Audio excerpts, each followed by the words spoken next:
What's up guys, I'm here at Rc-Xtreme down at the gravelpit with the Xray XT8e 2019 version. Today it's absolutely boiling hot down here. Must be around 33-34 degrees Celsius.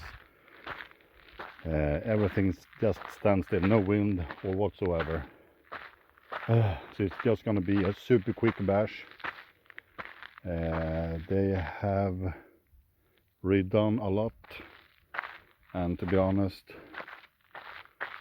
as you can see here, I don't dare to go too close to the edge.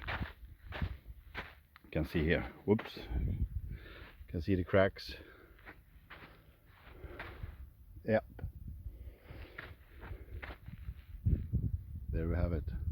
It's a long way down there, but it seems that I can do some pretty cool jumps.